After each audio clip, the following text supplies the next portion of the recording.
തലമുറകളുടെ നായകനും ജനപ്രിയ നായകനും ഒരിക്കൽ കൂടി ഒരുമിച്ചപ്പോൾ മലയാളികൾക്ക് കിട്ടിയത് മറ്റൊരു ക്രിസ്മസ് വിരുന്നാണ്. അതെ, മാധവൻ കട്ടൊന്നും ഈ ചേക്ക് വിട്ടു പോയിട്ടില്ല എന്ന് പറയും പോലെ ദിലീപ് സിനിമകൾ മലയാളികൾക്ക് കിട്ടിയ റിപ്പീറ്റ് വാല്യൂ, സ്വീകാര്യത മലയാളി മനസ്സിൽ നിന്ന് വിട്ടുപോയിട്ടില്ല എന്ന് ഒരിക്കൽ കൂടി തെളിയിച്ചിരിക്കുന്നു. സോ വിശേഷങ്ങളുമായിട്ട് ടീം ബബ്ബ, നമസ്കാരം. നമസ്കാരം. ആൻഡ് ഇതുവരെ ബബ്ബ എന്ന് പറഞ്ഞു കഴിഞ്ഞു കഴിഞ്ഞാൽ അത് സ്വടയത്തിൽ ചാക്കോമേഷന്റെ ബബ്ബ മോനെ പാല് പറയടാ എന്നായിരുന്നെങ്കിൽ ഇപ്പം അതിനൊരു പുതിയ നിർവചനം കൂടി വന്നിരിക്കുകയാണ്, ഭയം, ഭക്തി, ബഹുമാനം എന്നുള്ളത്. അപ്പോൾ ആ ഒരു വാക്കിന് പുതിയൊരു നിർവചനം വന്ന് തുടങ്ങിയ ഒരു ഫീലിംഗ് തൊട്ട് തുടങ്ങട്ടെ.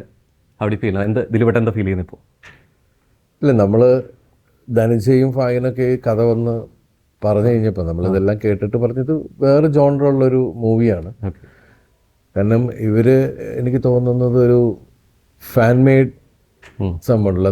നമ്മളൊക്കെ സിനിമകൾ നേരത്തെ കണ്ട് ഇഷ്ടമായിട്ടുള്ള സംഭവങ്ങളൊക്കെ കണക്ട് ചെയ്തിട്ട് വേറൊരു രീതിയിൽ, പിന്നെ ഇതിൽ എല്ലാ മനുഷ്യരുടെ ഉള്ളിലും ഒരു പ്രാന്തനുണ്ട് എന്ന് പറയുന്ന ഒരു സാധനമുണ്ട്, നോർമാലിറ്റി ഉണ്ട് അല്ലേ? എല്ലാവർക്കും ഉണ്ട്. ഇപ്പം നമ്മൾ ശരിക്കും പറഞ്ഞാൽ അഭിനയിക്കുന്ന സമയത്ത് പോലും നമ്മൾ ആർട്ടിസ്റ്റുകളൊക്കെ പ്രാന്തന്മാരാന്ന് പറയുന്ന കാരണം ഒരാളവിടെ ഇരുന്നിട്ട് എല്ലാം ഓർഡർ എല്ലാം സെറ്റപ്പ് ആക്കി കഴിഞ്ഞിട്ട് സ്റ്റാർട്ട് ക്യാമറ ആക്ഷൻ എന്ന് പറയുമ്പോൾ എന്നൊക്കെ പറഞ്ഞിട്ട് അഴിച്ചു വിടുകയാണ്. അങ്ങോട്ട് ഭയങ്കര സീരിയസ് ആയിട്ട് സംസാരിക്കുന്ന ആൾക്കാർ പോലും ബിഹൈൻഡ് ദ സ്ക്രീൻ അല്ലെങ്കിൽ ഓഫ് ദ സ്ക്രീൻ സംസാരിക്കുന്ന ആൾക്കാർ പോലും ഈ ക്യാമറയുടെ മുമ്പിൽ നിൽക്കുമ്പോൾ ശരിക്കും ഭ്രാന്താണ്. അതെ അല്ലേ? നോർമലാണ് എന്ന് പറയുന്ന. അപ്പൊ എല്ലാവരിലും ആ ഒരു സാധനം ഉണ്ടെന്ന് പറയുന്നതല്ല, അഭിനയത്തിൽ മാത്രമല്ല അല്ലാത്ത രീതിയിലും ഒക്കെ ആ ഒരു സാധനം ഉണ്ട്. ലൈഫ് എന്ന് പറഞ്ഞാൽ ശരിക്കും പറഞ്ഞൊരു ഞാണമേ കൂടി പോകുന്നൊരു സാധനം ഉണ്ടല്ലോ. ഇങ്ങോട്ട് പോയാൽ ഓക്കെ, അങ്ങോട്ട് പോയാൽ പ്രാന്ത് എന്ന് പറയുന്നൊരു സാധനം ഉണ്ട്. അപ്പൊ അതൊക്കെ കൂടി വെച്ചപ്പോ ഒരു ഡിഫറെന്റ് സിനിമ, എന്തായാലും ഒരു എന്റർടൈൻമെന്റ്. അതെ, കംപ്ലീറ്റ് ഒരു എന്റർടൈൻമെന്റ് പാക്കേജ്. അതുകൊണ്ടാണ് നമ്മൾ ആദ്യമേ തന്നെ ഇതിൽ ലോജിക്ക് നോക്കി ഇങ്ങനെ സിനിമ ഉണ്ടാവില്ല. അപ്പൊ ഇതിൽ അഭിനയിക്കുന്ന സമയത്ത് തന്നെ ലാലേട്ടൻ എൻ്റെ അടുത്തേക്കും, എടാ ഇങ്ങനെയൊക്കെ ആൾക്കാരുണ്ടാവൂടെ, ഇങ്ങനെ ഡയലോഗ് പറഞ്ഞ എന്നൊക്കെ ചോദിച്ചിട്ട് നമ്മൾ തന്നെ അത് എൻജോയ് ചെയ്ത് ചെയ്യാന്ന് പറയില്ലേ. അപ്പൊ നമുക്കറിയാം ഇതൊരു തിയേറ്ററിൽ ഓളുണ്ടാക്കാൻ പറ്റുന്ന, പ്രത്യേകിച്ച് ഫെസ്റ്റിവൽ സീസൺ ആണ്. അപ്പോൾ ഫെസ്റ്റിവൽ വെച്ചാൽ അങ്ങനെ ഒരു സീസണിൽ വരുമ്പോഴാണല്ലോ ഇതിൻ്റെ ഒരു തിയേറ്ററിൽ ബഹളം ഉണ്ടാക്കുക. പിന്നെ ഈ സിനിമയിൽ ഒരുപാട് ആർട്ടിസ്റ്റുകളുണ്ട്, എല്ലാവരും ബിസി ആർട്ടിസ്റ്റുകളാണ്. അതെ, ഇപ്പൊ ഷൂട്ടിങ്ങിന് പല ആൾക്കാരെയും പല സ്ഥലത്തുനിന്ന് കൊണ്ടുവരുന്ന പോലെ തന്നെ ഇന്റർവ്യൂവിന് പോലും എല്ലാവരും ബിസിയാണ് സിനിമകളിലാണ്. ഇപ്പൊ അതിൽ ചെറിയ വേഷം ചെയ്ത ആൾക്കാർ വരെ സ്കോർ ചെയ്തിട്ടുണ്ട്. അതെ, അപ്പൊ എല്ലാവർക്കും അവരുടേതായിട്ടുള്ളൊരു സ്ക്രീൻ സ്പേസ് ഈ സിനിമയിൽ കിട്ടിയിട്ടുണ്ട്. അത് അപൂർവമാണ്. ഒരുപാട് താരങ്ങൾ വരുമ്പോൾ ശരിക്കും പറഞ്ഞാൽ അത് കിട്ടാൻ വലിയ പാടാണ്. ഒരു 3-4 പേരിൽ കോൺസെൻട്രേറ്റ് ചെയ്ത് പോകും. പക്ഷെ ഇതല്ല, ഇത് ഒരു ഡയലോഗ് ഉള്ള പോലെ. ഇപ്പൊ എനിക്ക് തോന്നുന്നത് മറ്റേ പയ്യന്റെ പേര് മറ്റേ ഭക്ഷണം കഴിച്ച് അല്ലല്ല അശ്വിൻ. അപ്പൊ അശ്വിൻ പോലും ശ്രദ്ധിക്കപ്പെട്ടിട്ടുണ്ട്. അതിനകത്ത് പുള്ളി വന്നിട്ട് ഇവനൊരു തെളിവുണ്ടാക്കാൻ വേണ്ടിയിട്ട്, ഇവനിലേക്ക് എത്താൻ വേണ്ടിയിട്ട് അവനെ പെടുത്തുകയാണ്. അതെ, അത് വന്ന സ്റ്റേഷനിൽ പറയുന്ന കൗണ്ടർ ആണെങ്കിൽ വരെ ഭയങ്കരമായിട്ട്. അപ്പൊ കൊച്ചു വേഷങ്ങൾ ചെയ്യുന്ന ആൾക്കാർ വരും. പിന്നെ നമ്മളിപ്പോ എന്താ പറയാ, പുതിയ തലമുറയുടെ പ്രതീകങ്ങളാണ് ഈ ഇരിക്കണ. ഞങ്ങളൊക്കെ പിന്നെ ഇത് പുതിയതിലും പഴയതിലും അതിനുമ്പത്തെ എല്ലാ തലമുറയിലും ഉണ്ട്. 3-4 തലമുറ ജെൻസിയാണ്, കറക്റ്റ് ജെൻസി അപ്പിയറൻസിലാണ് അല്ലേ? അല്ലെ, ഇതിൽ ഞാൻ കണക്ട് ചെയ്ത് വന്നൊരു കാര്യം കൂടിയായിരുന്നു. പ്രത്യേകിച്ച് തലമുറകളായതുകൊണ്ട് നമുക്ക് ലാലേട്ടനെ പരിചയപ്പെടുന്നു. ഈ തലമുറയിൽ നിന്നുള്ള രീതിയിലേക്ക് ഇപ്പൊ വിനീതനാണെങ്കിലും ധ്യാനാണെങ്കിലും അതുപോലെ ഷിമിഖാനാണെങ്കിലും ഉൾപ്പെടെയുള്ള ആർട്ടിസ്റ്റുകളുണ്ട്. അപ്പൊ ഇതിന്റെ ഇടയ്ക്ക് ശരിക്കും ബന്ധപ്പെട്ട് കിടക്കുന്ന പാലം ദിലീപേട്ടനാണ്. അപ്പൊ അതും പറഞ്ഞു നോക്കുന്നത് റിയാസ്കയുടെ ഫേസിലോട്ടാണ് പറയാൻ വരുന്നത്. അപ്പോൾ എല്ലാ തലമുറകൾക്കനുസരിച്ച് ഈ മാറ്റം, കാലത്തനുസരിച്ച് രൂപം മാറിക്കൊണ്ടിരിക്കുന്ന ഒരു അപ്ഡേഷൻസ് വന്നുകൊണ്ടിരിക്കുന്നുണ്ട്. അപ്പോൾ ഇതിൽ എനിക്ക് ആദ്യം ചോദിക്കാൻ തോന്നുന്ന കാര്യം, തുടക്കം കാണിക്കുന്നുണ്ട് പ്രേക്ഷകനെ ഒരു രീതിയിലേക്ക് ലോജിക്ക് നോക്കിപ്പിക്കരുത്, ഇത് കംപ്ലീറ്റ് എന്റർടൈൻമെന്റ് എന്നുള്ള രീതിയിലേക്ക് പോകേണ്ടതാണ്, നോ ലോജിക് ഓൺലി മാഡ്നസ് എന്നുള്ള രീതിയിലേക്ക്. ഇത് പ്രേക്ഷകന്റെ അതിന്റെ സ്വീകാര്യത നഷ്ടപ്പെടുത്തരുത്, അല്ലെങ്കിൽ എത്രത്തോളം എൻജോയ്മെന്റ് ചെയ്ത് നഷ്ടപ്പെടുത്തരുത് എന്നുള്ളൊരു ചിന്ത പോകുന്നുണ്ട്. എങ്ങനെയാണ് സംവിധായകൻ ദിലീപേട്ടനെ കൺവിൻസ് ചെയ്യുന്നതിന് മുമ്പ് പറഞ്ഞൊരു ഡയലോഗ് എന്തായിരുന്നു ഈ സ്ക്രിപ്റ്റ് പറയുമ്പോൾ? അല്ല, ഇത് ശരിക്കും ആദ്യം എന്നെ വിളിച്ച് ഇങ്ങനെ ഒരു സംഭവം ഉണ്ടെന്ന് പറഞ്ഞത് വിനീതാണ്. അവർക്കൊന്ന് കഥ കേൾക്കാനുള്ള ഒരു സംഭവം ഉണ്ട്, ഇതൊരു വേറെ ടൈപ്പ് ഓഫ് മൂവിയാണ്, ദിലീപേട്ടനൊന്ന് കേട്ടു നോക്ക് എന്ന് പറഞ്ഞു. അപ്പം ഞാനത് കേട്ട് കഴിഞ്ഞപ്പോൾ എനിക്കും തോന്നിയത് ഇത് വേറെ ടൈപ്പ്. നമ്മുടെ ചോദ്യങ്ങൾ ഒരുപാട് ചോദിക്കാൻ നിന്നാൽ ഈ സിനിമ ഉണ്ടാവില്ല. പക്ഷെ പലതരത്തിലുള്ള സിനിമകളാണല്ലോ സ്ക്രീനിൽ വരിക. പിന്നെ വെച്ചിട്ട് സ്ക്രീനിൽ ഭയങ്കര ഓളവും ബഹളവും ഒക്കെ ഉണ്ടാക്കുന്ന ഒരു സിനിമയാന്ന് അന്നേ ഫീൽ ചെയ്തിട്ടുണ്ടായിരുന്നു. പിന്നെ ലോജിക്ക് ഇല്ല എന്ന് പറഞ്ഞാലും ചില സ്ഥലത്തൊക്കെ നമ്മൾ ലോജിക്ക് നോക്കിയിട്ടുണ്ട്. പിന്നെ ആദ്യമേ തന്നെ നമ്മൾ പറഞ്ഞിട്ടുണ്ട് നോ ലോജിക്. കാരണം ഇപ്പോൾ പലതരത്തിലുള്ള കാര്യങ്ങൾ നമ്മൾ ചോദിക്കുമ്പോൾ എന്ത് ലോജിക്കിലാണ് ഇത് നടക്കണേന്നുള്ള ചോദ്യങ്ങൾ ഒരുപാടുണ്ട്. മനസ്സിലായില്ലേ? അപ്പോൾ പക്ഷേ ഇത് ആദ്യമേ തന്നെ നമ്മൾ കാണാൻ വന്നിരിക്കുന്ന ജനങ്ങളെ ഫീഡ് ചെയ്തിട്ടുണ്ട്. നിങ്ങൾ ഇതിൽ ലാലേട്ടനും അത് ആദ്യമേ തന്നെ ഒരു ഇൻ്റർവ്യൂവിൽ എന്തോ പറഞ്ഞിട്ടുണ്ടായിരുന്നു. കാരണം ഇതിൽ ഒരു ലോജിക്കും ഇല്ല. നിങ്ങൾ ഇതിനെ റിവ്യൂ പറയാനോ ഇതിനെ മോശമായി കാണാനോ അല്ലെങ്കിൽ സിനിമയെ കീറി മുറിക്കാനോ ഉള്ള മനസ്സുള്ള ആൾക്കാർ ഈ സിനിമ കാണാൻ വരരുത്. ലാലേട്ടൻ പറയുന്ന മൂവിനെ സംസാരിക്കുന്നതിന് ഭയങ്കര എക്സൈറ്റ്മെന്റിലാണ്. കാരണം ഇത് അങ്ങനത്തെ സിനിമയാണ്. അത് നമ്മൾ ആദ്യമേ തന്നെ പറഞ്ഞിട്ടുണ്ട്. നമ്മൾ ശരിക്കും ഇത് എടുത്തു പറയേണ്ട ആവശ്യം അതോടുകൂടി ചേർത്ത് ചോദിച്ചോട്ടെ. ഇപ്പോൾ പലപ്പോഴും മുമ്പാണെന്നുണ്ടെങ്കിൽ നമ്മൾ 2 മണിക്കൂർ തിയേറ്ററിൽ മതി പറഞ്ഞ് ആസ്വദിക്കാനുള്ളതാണ് സിനിമ എന്നൊരു എൻ്റർടൈൻമെൻറ്റ് ഉപാധി എന്ന് പറയുമ്പോഴും പലപ്പോഴും ഇതിൻ്റെ ലോജിക്ക് പ്രശ്നങ്ങളും ഇത് കണക്ട് ചെയ്തിട്ട് സ്റ്റോറിക്ക് പുറകെ പോകുന്ന ഒരു വിഭാഗം തീർച്ചയായിട്ടും ഉണ്ട്. അപ്പോൾ ശരിക്കും സിനിമ ആസ്വദിക്കുന്നതിന് ലോജിക്കിൻ്റെ ആവശ്യമുണ്ടോ ഇതിലൂടെ? അല്ല, സിനിമ ആസ്വദിക്കുന്ന നമ്മൾ സിനിമ ആസ്വദിക്കാൻ വരണം. ഇപ്പൊ കൂടുതൽ സിനിമ ആസ്വദിക്കാനല്ല, ഈ സിനിമേനെ എങ്ങനെ പൊളിക്കാം, ഈ സിനിമയുടെ ലോജിക്ക് ഇത് കുഴപ്പം, ഇത് മതി എനിക്ക്, ഈ അല്ലാണ്ട് സിനിമ ആസ്വദിക്കല്ല. പേനയും പേപ്പറുമായിട്ട് അല്ലെങ്കിൽ ഇത് ഫോൺ ഓൺ ചെയ്ത് വെച്ചിട്ട് അതിൽ നോട്ട്സിൽ ഇന്ന സ്ഥലത്ത് കുഴപ്പമുണ്ട്, ഇന്ന സ്ഥലത്ത് കുഴപ്പമുണ്ട്. പണ്ട് ഞങ്ങൾ സിനിമ ഉണ്ടാക്കുന്ന സമയത്ത് അസിസ്റ്റന്റ് ഡയറക്ടേഴ്സ് ചെയ്യുന്ന പണിയുണ്ട്. ഇത് അവിടെ കുഴപ്പം, അത് കറക്റ്റ് ചെയ്യാനുണ്ട്, ഇത് കറക്റ്റ് ചെയ്യാനുണ്ട്. ആ ജോലിയാണ് ഇപ്പം കുറച്ച് ആൾക്കാർ തിയേറ്ററിൻ്റെ അകത്ത് വന്നിരുന്നു ചെയ്തുകൊണ്ടിരിക്കുന്നത്. എന്നിട്ട് അതിനെ പ്രൊജക്റ്റ് ചെയ്യുക. അല്ലാണ്ട് സിനിമ ഇവരാരും സിനിമ എൻജോയ് ചെയ്യുന്നില്ല. അവർ ചെയ്യുന്നതും അവർക്ക് അതിൽ നിന്ന് എങ്ങനെ വരുമാനം ഉണ്ടാക്കാമെന്ന് അവരാലോചിക്കണം. ഇത് നമ്മൾ പറഞ്ഞു, ഇതിന് കുറ്റം പറഞ്ഞിട്ട് കാര്യമില്ല. അങ്ങനെ നോക്കിയാൽ സിനിമ കാണാൻ പറ്റില്ല. ഇപ്പൊ ശരിക്കും പറഞ്ഞാൽ 3 ദിവസം കൊണ്ട് 10 ദിവസം കാണേണ്ട ആൾക്കാർ 3 ദിവസം കൊണ്ട് കണ്ടു തീർന്നു. കാരണം അത്രയും സ്പ്രെഡായി ചെയ്തു. റിലീസ് അങ്ങനെയായിരുന്നു. ഏകദേശം അല്ലേ 450 സംതിങ് സ്ക്രീൻസിലാണ്, തിയേറ്റേഴ്സിലാണ് റിലീസ് ചെയ്തത്. പ്രത്യേകിച്ച് ഒരു ഫെസ്റ്റിവൽ സമയമാണെന്നുള്ള. ഇപ്പൊ മുമ്പാണെങ്കിൽ ദിലീപേട്ടൻ്റെ ചിത്രങ്ങൾ ഫെസ്റ്റിവൽ സമയത്ത് വന്ന് ആ സ്വീകാര്യത കിട്ടിയിട്ടുണ്ട്. നമ്മൾ എല്ലാ ഫെസ്റ്റിവലിലും ഒരുപാട് ഹിറ്റുകൾ കിട്ടിയിട്ടുള്ള ഒരാളാണ് ഞാൻ. ശരിക്കും അതിൻ്റെ ഒരു കിക്ക് ഒരു വേറെയാണോ? ഇപ്പം നോർമൽ സമയത്ത് പടം ഇറങ്ങി വിജയിക്കുന്നതും ഒരു ഫെസ്റ്റിവൽ സമയത്ത് ഓണോ ക്രിസ്മസ് വിഷു സമയത്ത് ഇറങ്ങിയിട്ട് ഒരു പടം വിജയിക്കുന്നതിൻ്റെ കിട്ടുന്നൊരു കിക്ക് വേറെയാണോ? അതെ, അത് പൊളിച്ചു. കിക്ക് എന്ന് പറഞ്ഞപ്പോൾ നമ്മൾ പറയില്ലേ, നമുക്ക് അറിഞ്ഞുകൂടെ ഇതിൻ്റെ ഫോർമുല. ഇത് ഓടുവോ ഇല്ലേന്നൊന്നും അറിയില്ല. ഈ സിനിമ ദൈവാനുഗ്രഹം കൊണ്ട് ശരിക്കും പറഞ്ഞാൽ ആക്സിഡൻസ് പോലെയാണ്. സക്സസ് എന്ന് പറഞ്ഞാൽ അത് ഇപ്പം മീശമാധവൻ എന്ന് പറഞ്ഞ സിനിമയിൽ എനിക്ക് ഒരുപാട് ഹിറ്റുകളുണ്ടായിരുന്നു. അതിനകത്ത് ആ സിനിമ അത്ര ഹിറ്റ് അടിക്കുമെന്ന് പോലും നമ്മൾ ചിന്തിക്കാതെയാണ് നമ്മൾ ഷൂട്ട് ചെയ്യുന്നത്. ഈ സിനിമ എല്ലാവരും കാണണം ആഗ്രഹത്തിലാണ് നമ്മൾ ഷൂട്ട് ചെയ്യുന്നത്. പിന്നെ അത് 100, 150 ദിവസം 250 ദിവസം വരെ ഓടിയ സിനിമയിൽ എനിക്ക് നായകനാവാൻ പറ്റിയിട്ടുണ്ട്. അത് ദൈവാനുഗ്രഹം. ഇന്നിപ്പോൾ ആ ഒരു അളവില്ല. ഇന്ന് നിശ്ചിത ദിവസത്തിനുള്ളിൽ ആണ് ഈ പറയുന്ന വ്യത്യാസം, ടിക്കറ്റ് റേറ്റിൽ വ്യത്യാസം സംഭവിച്ചു, ഒരുപാട് കാര്യങ്ങൾ. അപ്പോൾ മാറ്റം വരുന്നു. ഒരു കാര്യം എഴുതി പറയുമ്പോൾ എടുത്തു ചോദിക്കുന്നത്, ഇപ്പോൾ പ്രത്യേകിച്ച് മുൻപ് ആണെന്നുണ്ടെങ്കിൽ ഇപ്പോൾ റിസ്കിനോട് നേരത്തെ സംസാരിച്ചു, പണ്ടൊക്കെ വില്ലൻ കഥാപാത്രങ്ങൾ ചെയ്യുന്ന ആർട്ടിസ്റ്റുകൾ നായകൻ്റെ ഒപ്പം വരുമ്പോൾ കിട്ടുന്നൊരു ത്രില്ലുണ്ട്. പണ്ടൊക്കെ ടി വിയിൽ കണ്ടിരുമ്പോൾ ബാബു ആൻ്റണി നായകൻ്റെ ഒപ്പാണെന്ന് പറയുമ്പോൾ കിട്ടുന്നൊരു സ്പിറ്റ് എന്ന് പറഞ്ഞ പോലെ പെട്ടെന്ന് സ്ക്രീനിൽ വന്നിട്ട് ദിലീപേൻ്റെ ഒപ്പാണ് റിയാസ് ഖാൻ എന്ന് തൂക്കിയടിക്കണമെന്നുള്ളൊരു മൂഡ് വന്നിട്ടുണ്ടായിരുന്നു. അപ്പോൾ ശരിക്കും അങ്ങനെയുള്ള സർപ്രൈസ് ക്യാരക്ടേഴ്സ് കൊണ്ടുവരുമ്പോൾ ശരിക്കും ഞാൻ ഡയറക്ടറോട് ചോദിച്ചോട്ടെ, അത്തരം എലമെന്റ്സ് കൊണ്ടുവരുന്നത് ശരിക്കും ഈ പ്രേക്ഷകനെ എത്രത്തോളം ത്രില്ലടിപ്പിക്കാൻ തന്നെയാണോ ശരിക്കും?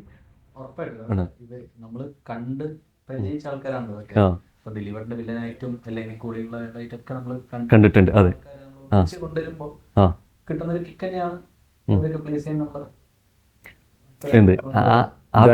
ശരിക്കും ഇത് ഷൂട്ട് ചെയ്യുന്ന സമയത്ത് തന്നെ എൻജോയ് ചെയ്തതാണ്. കാരണം ഇവർ കണ്ട സിനിമയിലെ ആർട്ടിസ്റ്റുകളെ മുഴുവൻ കൈ കിട്ടിയിട്ട് അത് വെച്ചിട്ട് അങ്ങോട്ട് സാധാരണ അതെ ശരിക്കും ഡയറക്ടറായി സ്വപ്നം കാണുമ്പോൾ പറയും ഇന്ന ആളെ വെച്ചിട്ട് മൂവി ചെയ്യണം, അല്ലെങ്കിൽ അത് കഴിഞ്ഞ് അടുത്ത ആളുടെ മൂവി ചെയ്യണം. ഇത് മനസ്സിൽ കണ്ട ആൾക്കാർ മുഴുവൻ ഒറ്റ സിനിമ തന്നെ എല്ലാവരും കിട്ടി എന്നുള്ള മൂവീസിന്റെ ഒരു വലിയ സപ്പോർട്ട് എന്ന് പറഞ്ഞ സാധനം, പറഞ്ഞ സാധനങ്ങളെല്ലാം എത്തിച്ചു കൊടുക്കുക എന്ന് പറയുന്ന സാധനമുണ്ട്. അത് നമ്മുടെ ഈ സിനിമയിലെ ഏറ്റവും ലാസ്റ്റ് ഇതില് ഒരു വേറെ ക്യാമിയോ വരുന്നതാണ് എസ് ജെ സൂര്യ.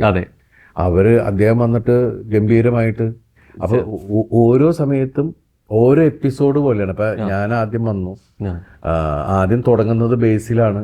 അതെ, ബേസിനെ നോക്കിയപ്പോ ബേസിൽ മിസ്സായിട്ടുണ്ട് എന്ന് പറഞ്ഞിട്ട് വേഗം ബേസിൽ ശബ്ദമായിട്ട് പിന്നെ ഞാൻ വന്നു. അത് കഴിഞ്ഞ് വിനീത് വരുന്നു, അത് കഴിഞ്ഞിട്ട് പിന്നെ ധ്യാൻ വരുന്നു, സലീം കുമാർ വരുന്നു, ലാലേട്ടൻ വരുന്നു, ജസ്റ്റ് അങ്ങനെ ഒരുവിധം എല്ലാവരും കണ്ടിന്യൂസ് എന്ന് വെച്ചിട്ടുണ്ടെങ്കിൽ അശ്വൻ ചേട്ടൻ വരുന്നു. ഓരോ ആൾക്കാർക്കും ഇൻട്രൊഡക്ഷൻ കൊടുത്തിട്ടുണ്ട്, ഇവർക്കൊക്കെ കിട്ടിയിട്ടുണ്ട്. ബാലു ഉണ്ട്, ബാലു വർഗീസ്, അങ്ങനെ അശ്വൻ ചേട്ടനും എടുത്തു പറയേണ്ട ആർട്ടിസ്റ്റാണ് ബൈജു.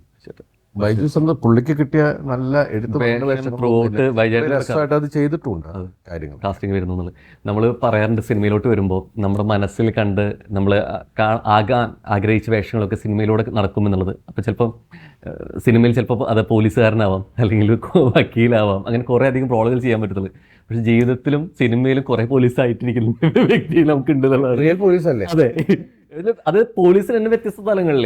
ഇപ്പൊ കളങ്കാവിൽ കാണുന്ന ഒരു പോലീസുകാരനെ ഇവിടെ ജിബിൻ ചേട്ടനിൽ കാണാനേ പറ്റുന്നില്ല. ഇവിടെ വേറൊരു ലെവലിലാണ് ഇത് ചെയ്ത് വെച്ചിരിക്കുന്നത്, അല്ലെങ്കിൽ ആ ഒരു ക്യാരക്ടറിന്റെ ഏജിലാണെങ്കിലും ഒക്കെ. അപ്പോൾ എനിക്ക് തോന്നുന്നു 2025 രണ്ടാം പകുതിയിൽ കടന്നു കഴിഞ്ഞ് കഴിഞ്ഞാൽ ജിബിൻ ചേട്ടനില്ലാത്ത ഒറ്റ ഫിലിം പ്രൊമോഷനും നടന്നു പോയിട്ടില്ല എന്നുള്ളതാണ്. അടുപ്പിച്ച് സിനിമകൾ സംഭവിച്ചുകൊണ്ടിരിക്കുന്നത്. ജിബിൻ ചേട്ടൻ ഈ പകുതിക്ക് ശേഷം സംഭവിച്ചിട്ടുള്ള മാജിക് എന്താ ലൈഫിൽ?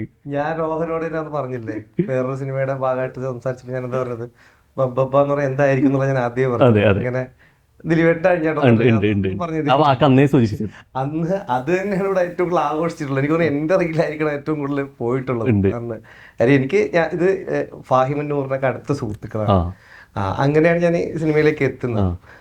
അപ്പോൾ ആദ്യം പറഞ്ഞത് ഇങ്ങനെയാണ്. പിന്നെ നമുക്ക് പോലെ ദിലീപിനോടൊപ്പം ചെയ്യാൻ അത്രയും ഇപ്പൊ ഒരു സീനെങ്കിൽ ഒരു സീൻ അത് വന്ന് ഞാൻ ചെയ്യാൻ തയ്യാറാണ് ആദ്യം പറഞ്ഞതാണ്. ഒരു ഷെയർ ചെയ്യാൻ പറ്റണം സ്ക്രീനിൽ. പക്ഷെ അതെല്ലാം കൂടെ ആ ഒരു ഇന്റർവൽ പഞ്ചില് എന്നെ റെഡിയാക്കി ആ ഒരു സീൻ ഇത് മാനിഫെസ്റ്റ് ചെയ്യണോ? അത് ജിബിൻ ചേട്ടൻ പറയുന്ന ഓരോ സമയങ്ങളിൽ പറയുമ്പോഴും ഇന്ന ആളുടെ ഒപ്പം ചെയ്യണം, സ്ക്രീൻ ഷെയർ ചെയ്യണം എന്ന് ആഗ്രഹിക്കുന്ന ആളുകൾക്ക് ഇത് ബാക്ക് ടു ബാക്ക് സംഭവിക്കുന്നുണ്ട്. സീരിയസ്ലി അതെനിക്ക് അത്രയും ഞാൻ സിനിമ ഈ പറഞ്ഞ പോലെ ഭയങ്കരമായിട്ട് ആഗ്രഹിച്ച് തന്നെയാണ് ഇന്നിപ്പോ ബബ്ബയുടെ റിലീസ് വരെ എത്തി നിൽക്കുന്നത്. ഓരോ സമയത്ത് ഈ പറഞ്ഞ വേറെ ഒന്നുമില്ല, ബാക്കപ്പ് ആയിട്ട് വേറെ ഒന്നുമില്ല, വെറുതെ ആഗ്രഹിക്കുക, പുറകെ നടക്കുക. അതിപ്പോ ഒരു ആർട്ടിസ്റ്റിനോടായാലും ഒരു ഡയറക്ടറോടായാലും ഒരു പ്രൊഡ്യൂസറായാലും ചോദിക്കുക. ഈ ആഗ്രഹങ്ങൾ ചോദിക്കുന്നുണ്ട്, അവസരങ്ങൾ ചോദിക്കും, ചോദിക്കും, ഞാൻ ഒപ്പിക്കും. ഇപ്പൊ സംഭവിച്ചുകൊണ്ടിരിക്കുന്നത് ഏറ്റവും എന്താ വെച്ച് കഴിഞ്ഞാൽ കഴിഞ്ഞ കളങ്കാവലിന്റെ ഇന്റർവ്യൂവിന് ഇരിക്കുന്ന സമയത്ത് തന്നെ കോ ആർട്ടിസ്റ്റ് ചെയ്യുന്ന പ്രൊജക്ട് ഏതെന്ന് വെച്ചു. ഇപ്പോൾ പ്രൊജക്ട് ഓൺ ആവുന്നേ ഉള്ളൂ, സംസാരിക്കുന്നുള്ളൂ. അപ്പോഴേക്കും വേറെ മൂവിയുടെ പ്രൊമോഷൻ ഇരിക്കുകയാണ്. അപ്പൊ തന്നെ ജിബിൻ ചേട്ടൻ പറഞ്ഞു ഒന്ന് കണക്ട് ചെയ്തൊരു. ജിബിൻ ചേട്ടൻ പറഞ്ഞു ഒന്ന് അത് ചോദിക്കുകയാണെങ്കിൽ ഇപ്പൊ തന്നെ കാസ്റ്റിംഗ് ആവണേക്കാൾ മുമ്പ് എനിക്കൊരു ചാൻസ് ഒപ്പിച്ചെടുക്കാം എന്നുള്ള രീതിയിലേക്ക് അപ്പോഴും ചിന്ത പോയിക്കൊണ്ടിരിക്കുന്നത് അടുത്തൊരു പ്രൊജക്ടിലോട്ടാണ്. അപ്പൊ അതെ സംഭവിക്കുന്നു. രണ്ട് ഗാന്മാരുണ്ട് നമുക്ക്, റിയാസ് ഖാൻ ആൻഡ് ഷമീർ ഖാൻ. പതിഞ്ഞ സ്വരത്തിൽ ഇത്രയും ഭംഗിയായിട്ട് കൗണ്ടർ അടിക്കാൻ പറ്റുമെന്നുള്ളത് തെളിയിച്ചുകൊണ്ടിരിക്കുകയാണ്. അപ്പോൾ ഇത് സ്വസിദ്ധമായ ശൈലിയാണോ, അല്ലെങ്കിൽ എവിടെന്നെങ്കിലും ആരിലെങ്കിലും കണ്ടെത്തിയൊരു സംഭവമാണോ? ആണ് അതിപ്പോ മനസ്സിലായി. ആണ് റിയൽ ലൈഫ് കഷ്ടപ്പെട്ടു. ഓക്കെ. അപ്പൊ ശരിക്കും ഒരു ഗ്രൂപ്പായിട്ട് എടുക്കുന്ന ഒരു സീനാണെന്നുണ്ടെങ്കിൽ, ഇപ്പൊ ഷിബ പറയുന്നൊരു ഡയലോഗ് കേട്ടിട്ട് അപ്പുറത്ത് മറുപടി പറയണമെന്നുണ്ടെങ്കിൽ ചിലപ്പോൾ കുറച്ച് ഡിസ്റ്റൻസിലാണെങ്കിൽ എന്ത് ചെയ്യും?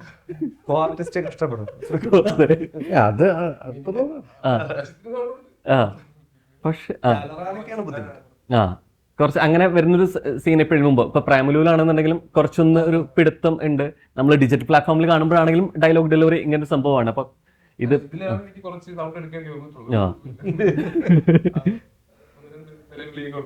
അതെ, അല്ല ഈ ഭയങ്കര റിയലിസ്റ്റിക് ആയിട്ട് വളരെ കൂളായിട്ട് തമാശയാണ് എന്നുള്ള കാണുന്നവനാണ് അതിൽ നർമ്മം കാണുന്നത്.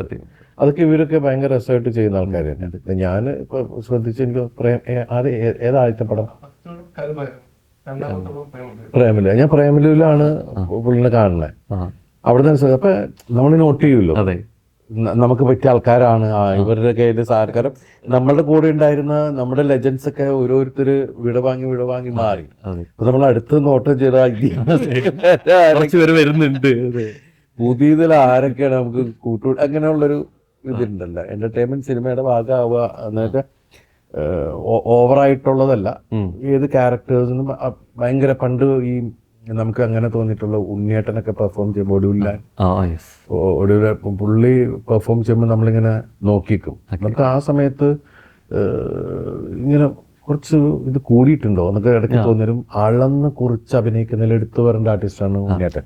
അത് പ്രത്യേകിച്ച് സന്ദേശം മൂവിയിലെ സീൻ വെച്ച് പറയുന്നുണ്ടല്ലോ. ഇപ്പൊ പെട്ടെന്ന് സിദ്ദീഖ് വീണ സമയത്ത് അറിയാതെ ചിരിച്ചു പോയാല് ആ ഫേസ് ഇങ്ങനെ ആവണേല് ഈ ചിരി മാറി അല്ലേ, അത് ഗംഭീര, അത് ഇങ്ങനെ കൈ ജസ്റ്റ് വെക്കുന്നുള്ളൂ, അപ്പൊ ആ ചിരി മാറി ആ വിഷമത്തിലോട്ട് മാറി എന്നുള്ള ഒരു സംഭവം ഉണ്ട്. ഈ സ്പോണ്ടേനിയസ് ആയിട്ട് ഇടുന്നതാന്ന് തോന്നുന്നു അതൊക്കെ. അല്ല അത് അങ്ങനത്തെ ആർട്ടിസ്റ്റ്. അപ്പൊ ഈ തലമുറകൾ മാറിക്കൊണ്ടിരിക്കുമ്പോൾ അതേ രീതിയിലുള്ള പുതിയ പുതിയ ആളുകൾ വന്നുകൊണ്ടേയിരിക്കും, പുതിയ മുഖങ്ങൾ നമുക്ക് കണ്ടുകൊണ്ടേയിരിക്കും. അപ്പൊ അതിലുമൊക്കെ നമുക്ക് ഈ ടാലൻസ് ഇങ്ങനെ വന്നു പോണത് കാണാം. അതിന് നമ്മൾ ഭാവി കാണുന്ന ആൾക്കാരാണ് ഇവരൊക്കെ.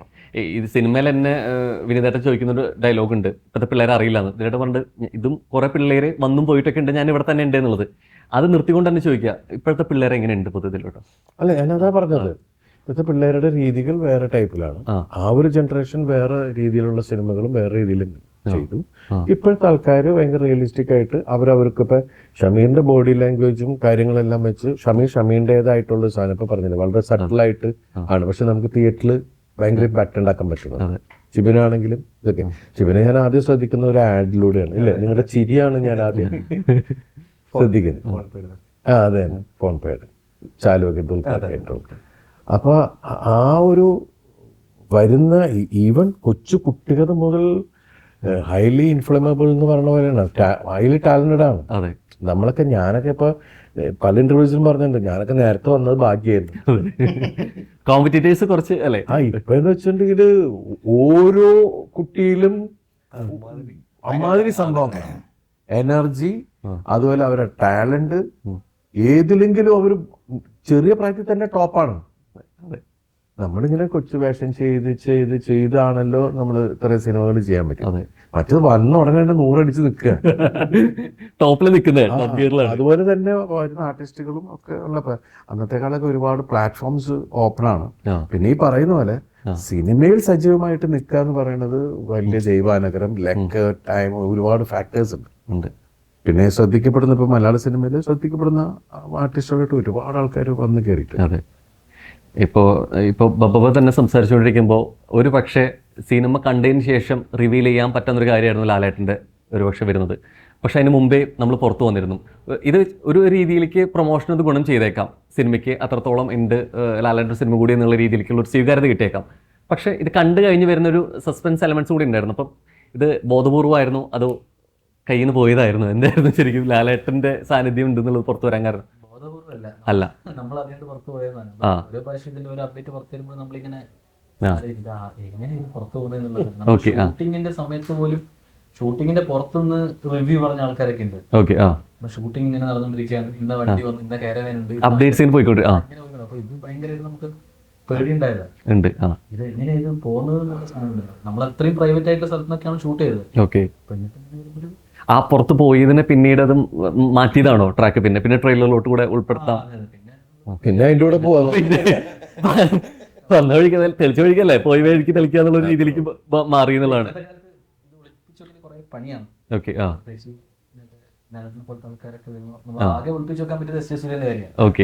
അത് കൃത്യമായിട്ട് അത് പിടിച്ചു വെക്കാൻ പറ്റിയിരുന്നുണ്ട്. തലമുറകളുടെ നായകൻ, ദ റിയൽ OG എന്നുള്ള വിശേഷണം വരുന്നത് നമ്മൾ അതിനു മുമ്പും കേട്ടിട്ടുണ്ട്. മലയാളത്തിന്റെ മോഹൻലാൽ തുടരും എന്നുള്ള രീതിയിലേക്ക്. ഇപ്പം ഒരു പക്ഷേ ഇങ്ങനെ വിശേഷങ്ങൾക്ക് ഏത് വിശേഷങ്ങളും വന്നു കഴിഞ്ഞാലും അനുയോജിക്കുന്ന ഒരു നടൻ നമുക്കുണ്ടെന്ന് പറയുന്നത് തന്നെ അഭിമാനമാണ്. നമ്മുടെ അഭിമാനമല്ലേ. നമുക്ക് എല്ലാവർക്കും, നമ്മൾ ചെറിയ പ്രായം മുതൽ ഇവരുടെ സിനിമകൾ കണ്ട് വളർന്ന ആൾക്കാരല്ലേ. പിന്നീട് അവരുടെ കൂടെ നമുക്ക് വർക്ക് ചെയ്യാൻ പറ്റുക, പിന്നെ അവരുടെ കൂടെ സ്ക്രീൻ സ്പേസ് ഉണ്ട്, അതിൽ അതൊക്കെ വലിയ ഭാഗ്യമായിട്ട് കാണുന്ന ആൾക്കാരാണ് നമ്മൾ. അത് നമ്മൾ മലയാളത്തിന്റെ എന്ന് പറഞ്ഞിട്ടുണ്ടെങ്കിൽ ഇന്ത്യൻ സിനിമയുടെ ഇതിൽ എടുത്തു വെക്കുന്ന ആൾക്കാരാണ് അവർ. ഞാൻ സാറിന് മടി ഇരുന്ന് പോയ ആള് സാറായിട്ട് പോട്ടട ബാലായിട്ട് വലിയൊൊരു കാര്യമല്ലേ അത്. നമ്മളത് കഴിഞ്ഞ് മാനിഫെസ്റ്റോന്ന് വെച്ചാൽ നിങ്ങൾ എടുത്തോണ്ട് കിടന്നു ആളാണ്. അന്ന് എടുത്തോണ്ട് വന്ന് പിന്നെയും ബാലേട്ടനിൽ എടുത്തിട്ട്. അതെ, ഇതിലും ബാലേട്ടൻ റെഫറൻസ് വന്നു. മലയാളത്തിൽ എത്തുമ്പോൾ കുറച്ച് ലൈറ്റ് ആണ് എന്നുള്ളത്. അതെ, ഇപ്പോൾ അങ്ങനെ ലാലേട്ടൻ നമ്മുടെ ഒരു സിനിമയിൽ വന്നു, തിരിച്ച് ദിലീപനോട് ചോദിക്കുകയാണ് അല്ലെങ്കിൽ ലാലേട്ടനോട് ചോദിക്കുകയാണ്, അതുപോലൊരു മോഹൻലാൽ സിനിമയിലെ ഒരു ക്യാമിയോ റോൾ ദിലീപനോട് പറയുകയാണെങ്കിൽ ചെയ്ത സിനിമകളിൽ ഏതായിരിക്കും കുറച്ച് ലാലേട്ടന്റെ സിനിമ ഇപ്പൊ മമ്മൂക്ക, ലാലേട്ടൻ, സുരേഷ് ഏട്ടൻ, ചേർമൻ, എന്റെ സീനിയേഴ്സ് അവർ 4 പേരും. ഞാൻ അവരുടെ സിനിമയിൽ ഇതുവരെ അഭിനയിച്ചതിൽ ഞാൻ പോയിട്ട് കഥ കേൾക്കുക അല്ലെങ്കിൽ എന്റെ വേഷം കുറവാണോ ഒന്നുമില്ല. അവര് വിളിച്ചാൽ നമ്മൾ പോയിരിക്കും. അല്ല അതില് അവർക്കറിയാലോ നമ്മൾക്ക് എന്ത് തരത്തില് വേഷം തരണമെന്നും അതിനെന്ത് പ്രാധാന്യം ഉണ്ടാവണമെന്ന് ആ ടീമിന് ബോധ്യം ഉണ്ടാവില്ല. അതെ. അപ്പൊ പിന്നെ നമ്മൾ കൂടുതൽ അവിടെ ചെന്നിട്ട് ഇതാവേണ്ട കാര്യമില്ല. ഇല്ല. അല്ല, ചെയ്തു വെച്ച ഒരു ലാലേട്ടൻ ചിത്രങ്ങളിൽ എടുത്ത് നോക്കുകയാണെങ്കിൽ അതിലൊരു റോൾ കിട്ടിയിരുന്നെങ്കിൽ തോന്നിയിട്ടുള്ള ഒരു സിനിമ ഏതായിരിക്കും? അതിപ്പോ എല്ലാ സിനിമയിലും അതിലിപ്പോ ഏതെങ്കിലും ഒരു വേഷം ചെയ്യാന്ന് പറഞ്ഞിട്ട് അതായത് ഒരു വ്യക്തികളോടുള്ള ഇഷ്ടം എന്ന് പറയുന്നത് നമ്മൾ കണ്ട് ആരാധിച്ചിരുന്ന ആൾക്കാരുടെ കൂടെ നമുക്ക് വർക്ക് ചെയ്യാൻ പറ്റുക. ഞാൻ ഇവരുടെ കൂടെ സുരേഷിന്റെ കൂടെ മാത്രമേ ഞാൻ അസിസ്റ്റന്റ് ആയിട്ട് വർക്ക് ചെയ്യാത്തുള്ളൂ. ബാക്കി എല്ലാവരോടും അസിസ്റ്റന്റ് ഡയറക്ടറായിട്ട് വർക്ക് ചെയ്തിട്ടുള്ളൂ. പിന്നീട് അവരുടെ കൂടെ എനിക്ക് അഭിനയിക്കാൻ പറ്റി. അത് വളരെ പ്രാധാന്യമുള്ള വേഷങ്ങൾ തന്നെയാണ് എനിക്ക് ചെയ്യാൻ കിട്ടിയിട്ടുള്ളത്. അപ്പൊ അവരുടെ എന്റെ സീനിയേഴ്സിന്റെ ഫിലിം ഞാൻ ഒന്നും ചോദിക്കാറില്ല. നേരെ ചെല്ലുക, എൻജോയ് എന്ന് പറയുന്നത് അവരുടെ കൂടെ അത്രയും ദിവസം നമ്മൾ അല്ലെ ഒരു പിക്നിക്ക് പോണമാതിരി അവരുടെ കൂടെ അങ്ങോട്ട് പോവാ എന്നുള്ള അവരുടെ കൂടെ ഇരുന്ന്. തമിഴില് വിജയകാന്ത് സാറോട് അഭിനയിച്ചിട്ടുണ്ട്. അതൊരു സിനിമ രാജ്യം. ഇത്ര വിശേഷം ലാലേട്ടൻ ഉണ്ടെന്ന് പറഞ്ഞു. ദിലീപന്റെ എടുത്തുകൊണ്ട് തന്നെ ഞാൻ ബാക്കി 4 പേരോട് ചോദിക്കുകയാണ്, ജനപ്രിയ നായകൻ എന്നൊരു വിശേഷണം അല്ലാതെ നിങ്ങൾക്ക് ഓരോരുത്തർക്കും ദിലീപേട്ട ഒരു വിശേഷണം കൊടുക്കാൻ പറഞ്ഞാൽ എന്തായിരിക്കും കൊടുക്കുക? വെറുതെ അവരുടെ വായിൽ എന്ത് കൊടുക്കും? 15 സ്വരത്തിൽ പറയൂ. എന്ത് കൊടുക്കും? എനിക്കൊരു ചേട്ടനാണ്. ചേട്ടനാണ്, മലയാളത്തിന്റെ ചേട്ടൻ. എനിക്കൊരു ചേട്ടനാണ്. എനിക്ക് പരിചയമുള്ള സമയം തൊട്ടേ ഞാൻ ഒരു ചേട്ടനെ പോലെ കാണുന്ന ആളാണ്. ചേട്ടനാണ്. ആണ്. ഓക്കെ. ആലിക്ക് സമയം വേണോ? വേണോ? എന്ത് വിശേഷം കൊടുക്കാം? എൻ്റെ ഏറ്റവും ട്രസ്റ്റബിൾ ഫ്രണ്ട് ആണ്. ഏറ്റവും ട്രസ്റ്റ് ആയിട്ടുള്ള ആളാണ്. എന്ത് പറഞ്ഞ ട്രസ്റ്റ് എന്ന് പറഞ്ഞാൽ അങ്ങേറ്റം പീക്കിലാണ് നിൽക്കുന്നത്. സിനിമയിൽ കൊടുക്കാനാണോ അതോ സിനിമയിൽ കൊടുക്കാനാണെങ്കിൽ? ഞാനിപ്പോ ഇതിൽ പ്ലാൻ ചെയ്തിട്ടായിരുന്നു. അപ്പൊ ജനപ്രിയ നായകൻ കൂടെ തന്നെ രാക്ഷസ നടികനും കൂടി. ഓക്കെ. അത് നമുക്ക് പിന്നെ ആ ടൈം അവിടെ അതിനുള്ള ടൈം കിട്ടാത്തോണ്ട് രാക്ഷസ നടികൻ ഭയങ്കര യെസ്. അതെ, നമുക്ക് ആ വിശേഷം ഓൾറെഡി ഉള്ളതുമാണ്. ദിലീപേട്ടന് രാക്ഷസ എന്നുള്ളതാണ്. വരൂ, ആദ്യം ചോദിച്ചാണ് ലാസ്റ്റ് എത്തിയുടെ.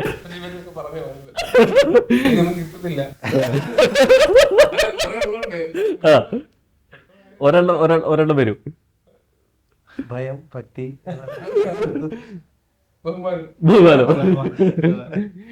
ഇതിൽ തന്നെ നമുക്ക് കുറെ വണ്ടികൾ റെഫറൻസ് വന്നു. അതിലിപ്പോൾ പ്രത്യേകിച്ച് ഗില്ലിബാല എന്നുള്ള രീതിയിലേക്ക് ആ ജീപ്പാണ് എന്നുള്ള രീതിയിൽ എടുത്തു പറയുന്നത്.